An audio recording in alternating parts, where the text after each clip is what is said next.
सभी राजपूत रियासतों को एक झंडे के नीचे लाने वाले महाराणा सागा के निधन के बाद चित्तौड़ चिन्नौर की गद्दी पर महाराणा रतन सिंह बैठे।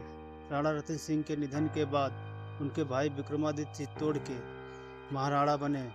विक्रमादित्य ने अपनी सेना में 7,000 पहलवानों भर्ती किए।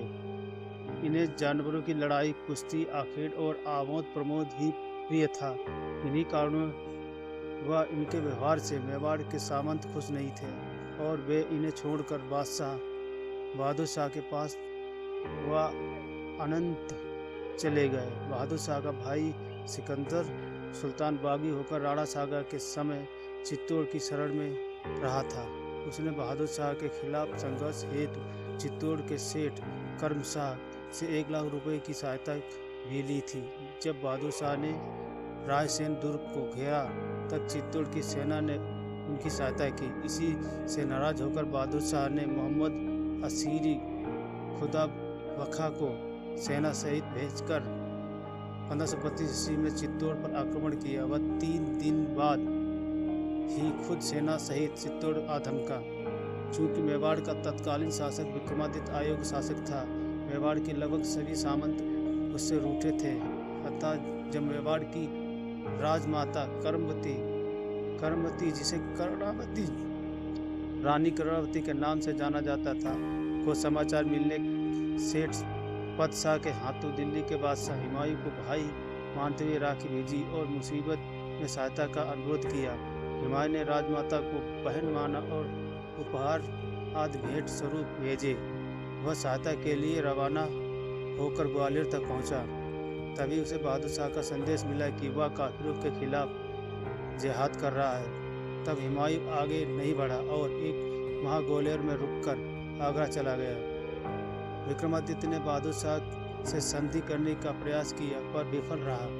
बहादुर शाह ने सुदूर मोर्चाबंदी कर चित्तौड़ पर तोपों से हमला किया। इसके बाद असंख्य सैनिक वाली सेना भी थी जिसका विक्रमादित्य की सेना मुकाबला नहीं कर सकती थी।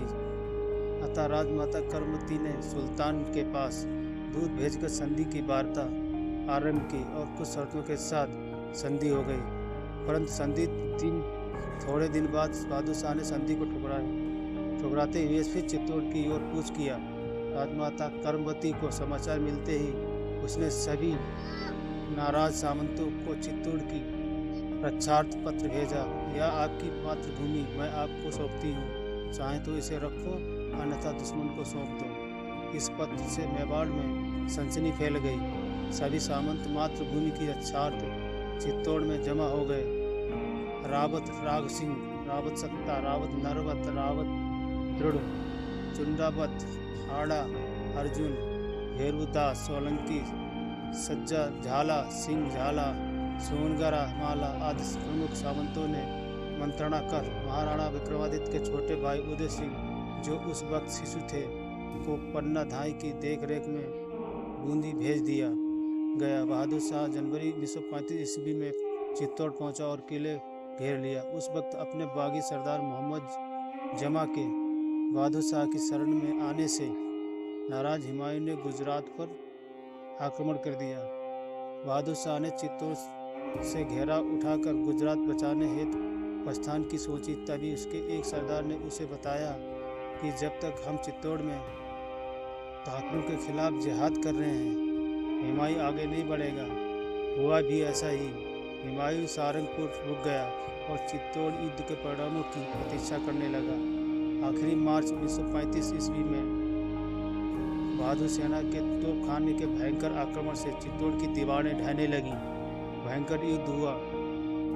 चित्तौड़ के प्रमुख सामंत योद्धाओं के साथ महाराणा शाह की राठौर रानी जवाहरबाई ने पुरुष वेश में अश्वारूढ़ होकर युद्ध संचालन किया। आखिर हार मानने सामने देखकर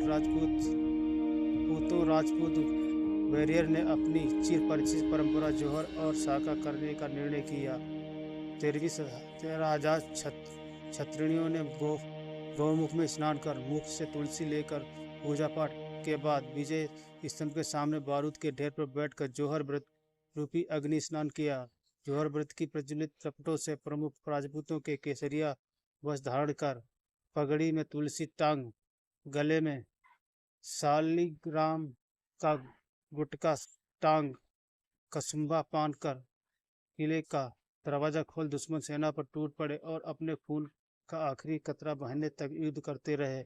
इस तरह चित्तौड़ का यह दूसरा जौहर साका संपन्न हुआ। कहा जाता है कि इस युद्ध में इतना रक्तपात हुआ कि रक्त का एक नाला बरसाती नाले की तरह किले से बाहर निकला था। इस तरह रानी कर्मवती ने अपने अयोग्य पुत्र के शासक व उस काल चित्तौड़ बनवीर जैसे षड्यंत्रकारियों के षड्यंत्र के बीच अपनी सूझबूझ, रणनीति और बहादुरी से चित्तौड़ के स्वाभिमान स्वतंत्रता की रक्षा के लिए अपने प्राणों की आहुति दी।